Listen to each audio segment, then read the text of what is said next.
Hello everyone, स्वागत है आपका daily one question practice series में, जिसमें हम अपकमिंग CSIR नेट के लिए डेली पार्ट के क्वेश्चन को प्रैक्टिस कर रहे हैं। चलिए शुरू करते हैं आज की क्लास और देखते हैं हमारा आज का क्वेश्चन क्या रहने वाला है। ये हमारा इस सीरीज का लेक्चर नंबर 17 है।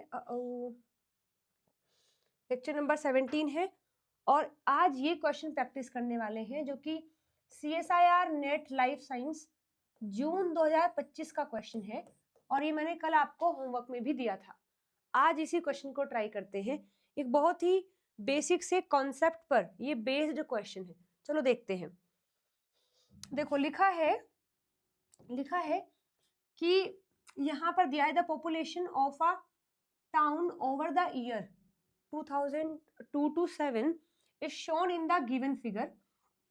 It can be inferred that during 2000 to 7 के बारे में आपसे मतलब बताना है कि क्या बात सही है। देखो यहाँ है पॉपुलेशन और यहाँ है हमारा ईयर। तो 2000 में जो पॉपुलेशन थी वो 50,000 थी। फिर 2001 में 50,400 हो गई, फिर 51,600 हो गई, 53,600 हो गई, 56,400, फिर 60,000, फिर 64,400 और फिर आपका 59,600। ये बढ़ रहा है लगातार। तो ऐसे देख करके हम नहीं बता पाएंगे। इस पूरे डेटा को एक बार लिख लेते हैं, फिर समझेंगे कि क्या दिया हुआ है। तो कैसे लिखना है कि 2000 में कितना है, मैंने इसको लिखा हुआ है ताकि मैं थोड़ा सा जल्दी कनेक्ट कर सकूं। 2000 में कितना है 50,000, ये देखो। फिर 2001 में 50,400, फिर 2002 में 51,600। ऐसे करते करते पूरा डेटा मैंने लिख लिया है। अब आप इस डेटा को एक बार एनालाइज करोगे तो देखोगे कि 2000 से 2001 में कितना इंक्रीमेंट हुआ, 400 का इंक्रीमेंट हुआ। फिर 2001 से 2002 में 400 से 1600 हो गए हैं, यानी कितना बढ़ा है, 800 बढ़ा है, 800 बढ़ा है। इसके बाद फिर आप यहां से यहां गए हैं तो देखो पहले 400 बढ़े, फिर आपके 400 से कितने हो गए, सॉरी यहाँ 1200 आएगा, 1200, क्योंकि 12 6 आपके 1600 हो जाएंगे। तो 1600 बढ़े है ना। तो स्टार्टिंग में 2000 से लेके 2001 तक कितना इंक्रीमेंट हुआ, 400। फिर 1 से 2 1200, 2 से 3 2000, 3 से 4 2800, 4 से 5 3600, 5 से 6 4400, 6 से 7 5200। ये आपको यहां से मिला है कि यहां से यहां गए तो 400, फिर यहां से गए तो 1200, यहां से गए तो 2000, ऐसे ऐसे बढ़ रहा है। हमने देखा कि एक से बढ़ते हुए ये बढ़ रहे हैं, लेकिन यहां पूरा पैटर्न देखें तो आप देखोगे जो इंक्रीमेंट जो हो रहा है वो भी खुद में इंक्रीज हो रहा है। यानी यहां से यहां गए तो कितना हुआ, 400, यहां से यहां आए तो कितना हो गया, 1200।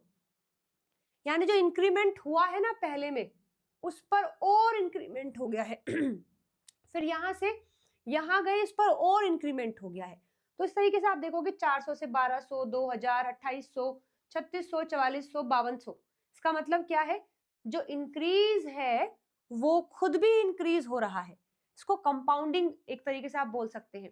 जैसे सपोज करो आपने किसी को ना 100 रुपए दिए हैं और आपने कहा कि ब्याज लगेगा 1 महीने में। 1 महीने में आपको जो है 100 रुपए के कितना ब्याज लगेगा, मान लेते हैं 20 रुपए, 20 रुपए लगेंगे।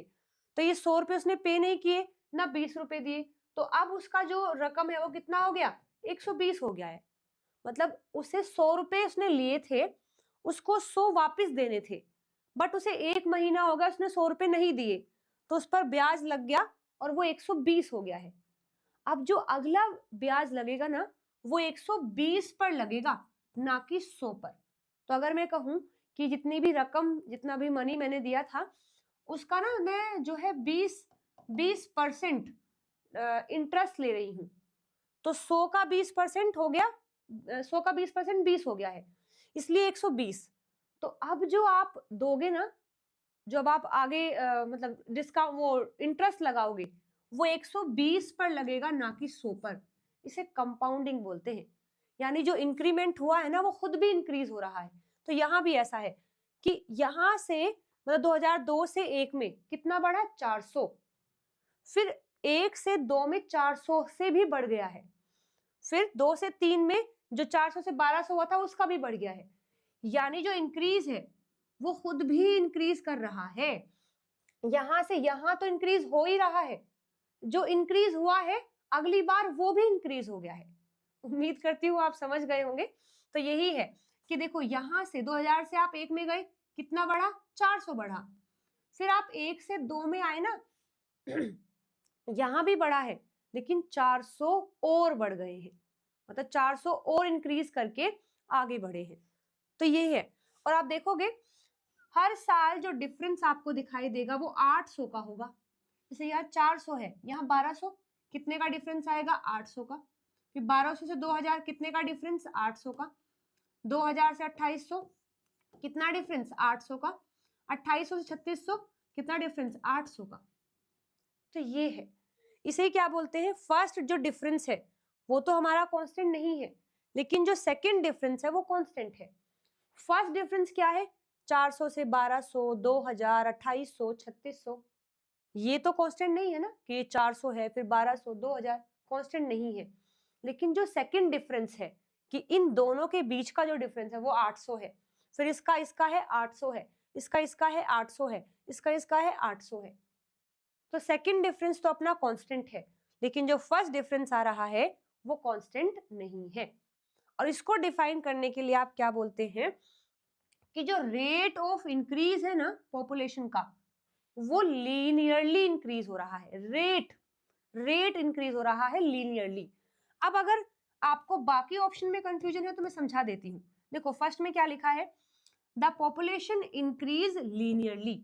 अगर ये बात सही होती तो हमारा डेटा कैसा दिखाई देता, मतलब अगर ये बात सही है तो डेटा कैसा होता। अब आप खुद देखो, आपका डेटा कुछ ऐसे आपको दिखाई देता। देखो शुरू में कितने हैं, 5000, फिर अगली बारी में कितने हो गए, 5200 हो गए हैं, यानी कितना इंक्रीमेंट हुआ, 2000 का। फिर नेक्स्ट ईयर कितना हो गया, 54000 हो गया है, यानी फिर से इंक्रीमेंट कितना हुआ, 2000 का।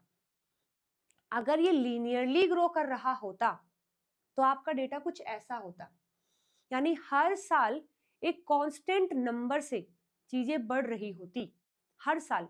लेकिन अब डेटा कैसा है, अब आपने देख रहे हैं डेटा कैसा है। अब हमारा डेटा ऐसा है कि पहले जो है 400 बढ़े, फिर 1200 हो गए, फिर हमारे 2000 बढ़े हैं, इनमें 800 हो रहे हैं, बट ये खुद तो इंक्रीज कर रहे हैं ना। बट यहाँ क्या है, हर साल 2000 2000 2000 हो रहे हैं, तो ये तो है आपकी लीनियर ग्रोथ।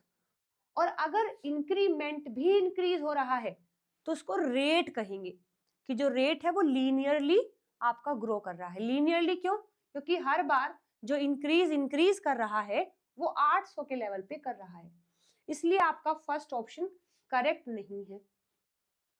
फर्स्ट करेक्ट नहीं है, सेकंड हमारा सही आंसर हो जाएगा। ऐसे थर्ड को देखिए, the rate of increase of the population increase linearly. ये पता है कब सही होता, ये सही होता तब जो यहाँ कॉमन डिफरेंस आ रहा है ना 800 800, जब ये भी इंक्रीज हो रहा होता तब आप कहते कि rate of increase linearly increase कर रहा है। कि देखो अगर फर्स्ट डिफरेंस हमारा फिलहाल कांस्टेंट है, कांस्टेंट नहीं है, सेकंड डिफरेंस तो कांस्टेंट है ना कि सब में 800 का फर्क है, बट अगर ये 800 का फर्क भी ना हो, ये भी हर बार चेंज हो रहा हो, तो तब आप ये थर्ड ऑप्शन सही कहेंगे कि the rate of increase of the population increase linearly, जो कि गलत है। और अगर ये आए कि एक्सपोनेंशियली ग्रो कर रहा है तो उसका मतलब क्या होता है, ये परसेंटेज में दिखाया जाता है कि हर साल 10% का मुनाफा हो रहा है। क्योंकि देखो अगर आप 5000 का 10% लगाओगे तो 5000 होता है, 50,000 का 10% 5000 होता है, तो ये हो जाएगा आपका 55,000। फिर अगर ये ही 10% से इंक्रीज करेगा तो वो सीधा आपका 60,500 जाएगा। अगर इसका 10% देखें तो वो 66,550 जाएगा। अगर वो परसेंटेज के हिसाब से ग्रो कर रहा है कि हर साल 10% की ग्रोथ हो रही है तो उसको एक्सपोनेंशियल ग्रोथ कहते हैं। तो अगर ये एक्सपोनेंशियल ग्रोथ होता तो वो परसेंटेज में मूव करता, तो ये ऐसा नहीं है तो गलत है। तो अपना सही आंसर है 2। तो मैंने बाकी ऑप्शन भी आपको समझा दिए हैं कि अगर डेटा हो सकता है अगली बार डेटा इसके हिसाब से दे दिया जाए, या हो सकता है परसेंटेज में बढ़ा दिया जाए तो आप एक्सपोनेंशियल कहेंगे। अगर एक कांस्टेंट नंबर से इंक्रीज हो रहा है हर बार तो आप उसको लीनियर, सीधा लीनियर ग्रोथ कहोगे। और अगर वो इंक्रीज का भी इंक्रीज हो रहा है तब आप उसे कहोगे कि रेट ऑफ इंक्रीज जो है पॉपुलेशन का वो लीनियरली इंक्रीज कर रहा है। तो second option is the correct answer. Okay, next question आपका होमवर्क में है ये वाला क्वेश्चन, इसे होमवर्क में ट्राई करेंगे। नहीं होगा कोई बात नहीं, अगली क्लास में हम इसको डील कर लेंगे। उम्मीद करती हूँ क्लास पसंद आई होगी। आई है तो वीडियो को लाइक शेयर सब्सक्राइब जरूर करिएगा। मिलते हैं अगली क्लास में, तब तक ध्यान रखें। Bye bye, take care everyone.